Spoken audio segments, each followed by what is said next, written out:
Hi everyone, and here we go again with another video. And after last week where I encouraged you to go and read the interview with Liz Carter about her book Treasure in Dark Places, this week we're back to a regular Bible reading and a devotional talk. There aren't any additional prayers, I'm afraid, but the lectionary Old Testament readings that we've been following have moved now from Moses into the book of Joshua. And the lectionary does some strange things with the Bible verses some weeks. This week it says you should read Joshua 3 verses 7 to 17, but that cuts out an important preliminary part of the story. So we're going to read Joshua 3 verses 1 to 17. Early in the morning, Joshua and all the Israelites set out from Shittim and went to the Jordan, where they camped before crossing over. After 3 days, the officers went throughout the camp, giving orders to the people.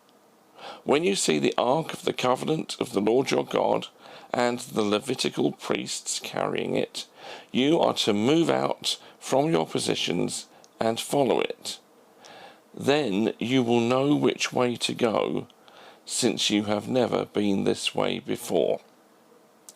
But keep a distance of about 2,000 cubits between you and the ark. Do not go near it. Joshua told the people, "Consecrate yourselves, for tomorrow the Lord will do amazing things among you." Joshua said to the priests, "Take up the ark of the covenant and pass on ahead of the people."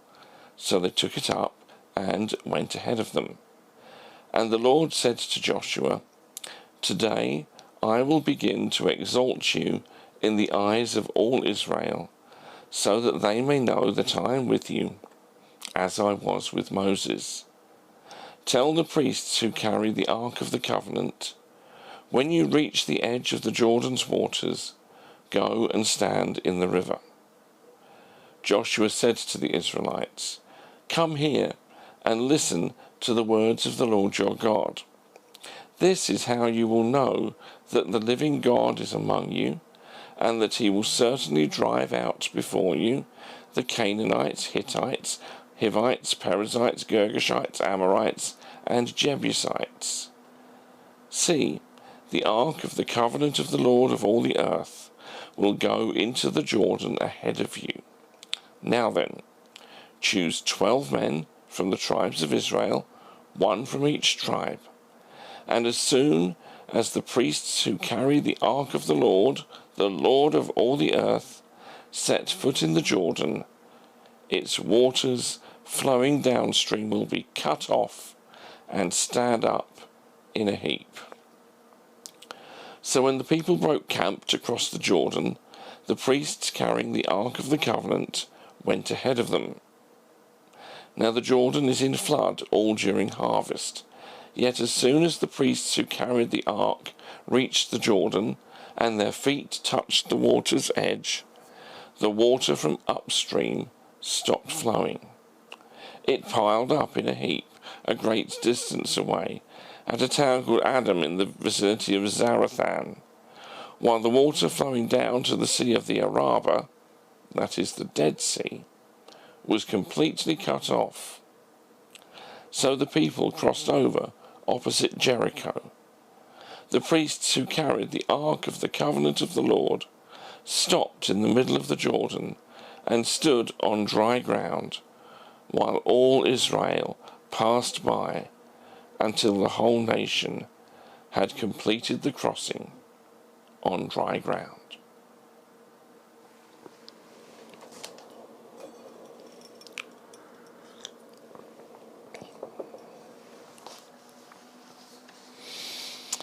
You have never been this way before, in verse 4. During this time of pandemic, a quotation from Tolkien's Lord of the Rings has become popular in some circles. I'd like to share it with you. "I wish it need not have happened in my time," said Frodo. "So do I," said Gandalf, "and so do all who live to see such times. But that is not for them to decide.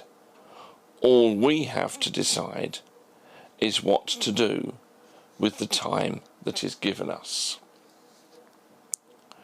All we have to do is decide what to do with the time that is given us. And so this reading today in Joshua 3 is helpful for us as we face the ongoing crisis of the pandemic. To be sure, there must have also been excitement and anticipation for the Israelites as they stood on the threshold of the Promised Land, alongside the natural trepidation they probably had as well. Maybe we only have trepidation, but we have never been this way before, although the church down the centuries has, in facing various plagues, albeit usually in times when life and health expectancy was much lower than it is in our day.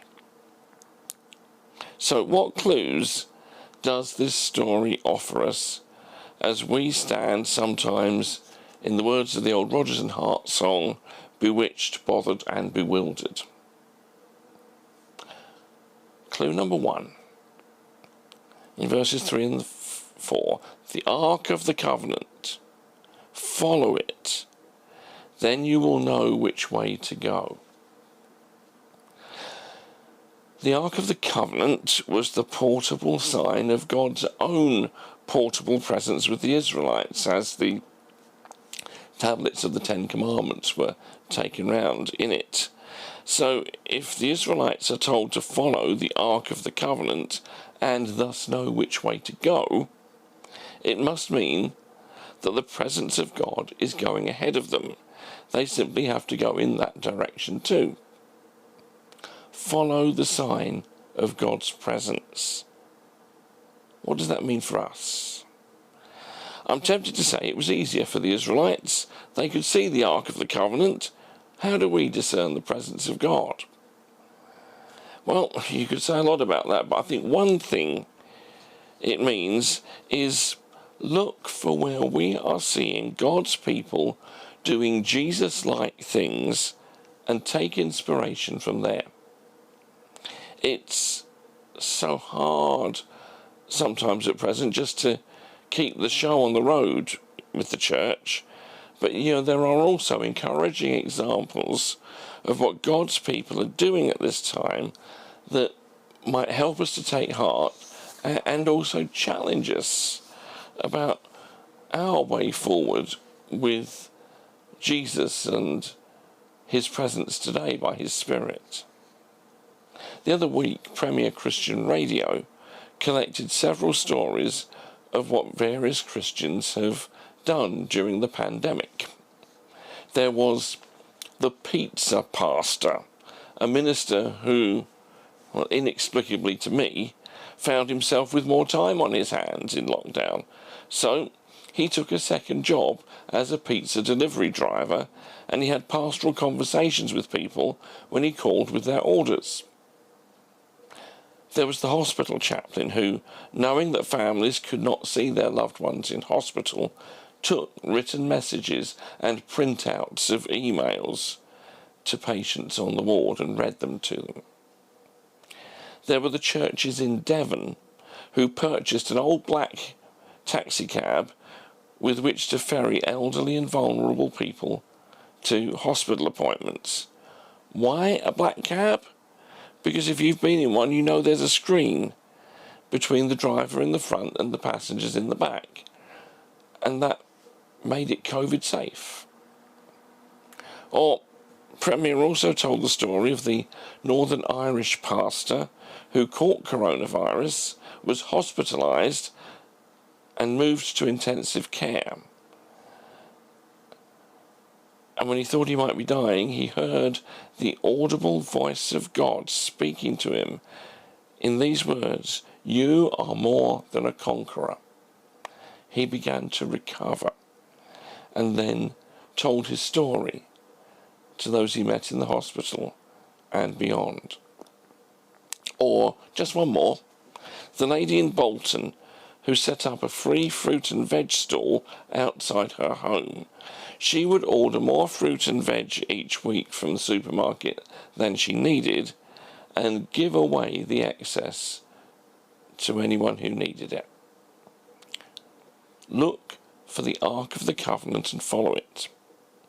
Do these stories or others inspire us to find a way forward with the presence of God at this time?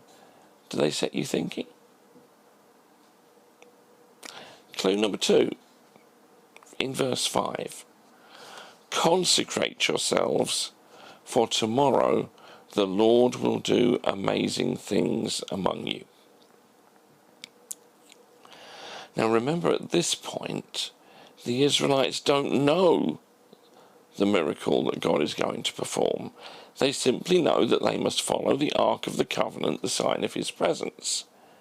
But in telling them to consecrate themselves, because the Lord will do amazing things, Moses ups the ante.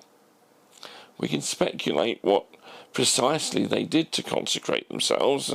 Perhaps it was the same as what they were called to do when they came to Mount Sinai in Exodus 19, where they washed their clothes and abstained from sexual relations. However, the detail is less important than the fact. Consecrate yourselves, says Moses. That is, set yourselves apart for the holy purposes of God. To be sure, God can and does use people with a morally dubious track record. Think of King David, an adulterer and a murderer. But generally, he calls for consecration before doing something wonderful. And, of course, he calls his people to a life of holiness. So how do we set ourselves apart for the holy purposes of God? Is it just by avoiding bad things and being a good churchgoer? No. It's more than that, and it's better than that. One of my late father's favourite authors was the mid-20th century Christian novelist and playwright Dorothy Sayers, famous for the Lord Peter Wimsey books and plays like The Man Born to be King. The other day I came across some of her words, which I believe shine a light on what consecration is. They come from an essay she wrote called Why Work? Here's what she said.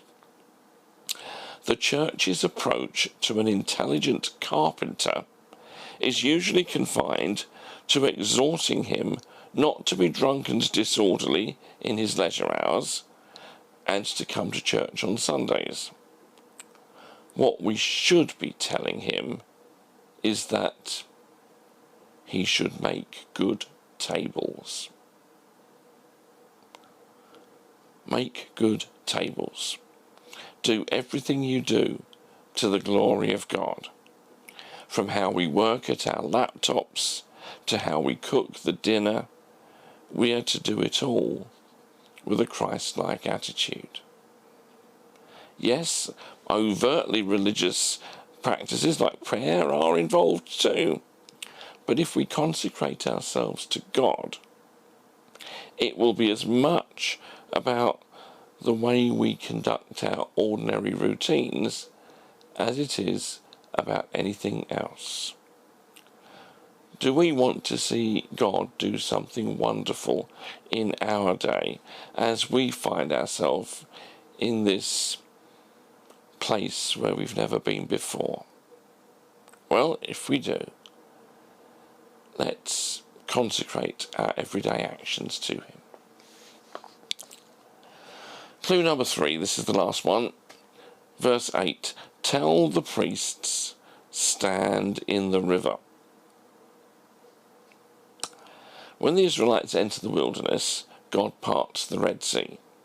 When they leave the wilderness, he parts the Jordan. Symmetry? Well, yes and no. It was usually easy to cross the Jordan apart from evidently this time around harvest. A flood tide was the exception. But more significantly, compare the preparation the Israelites make for those two events. At the Red Sea, they're instructed to stand still and they will see the glory of the Lord. Here they don't stand still. The priests carrying the Ark of the Covenant must stand in the river before the waters are parted. In other words, their faith has to grow from the level it was at before. They cannot continue in their existing ways, however well they have served them up to now. Once more, God takes them out of their comfort zone. And that makes sense. If God is going to do something amazing, how can things stay as they are? Of course, people will have to be taken out of their comfort zone. It's the same for us as it was for the Israelites. Can we really continue to potter along the way we are? Whatever level of faith served us in the past, it is surely plain that repeating all that will not serve the present age.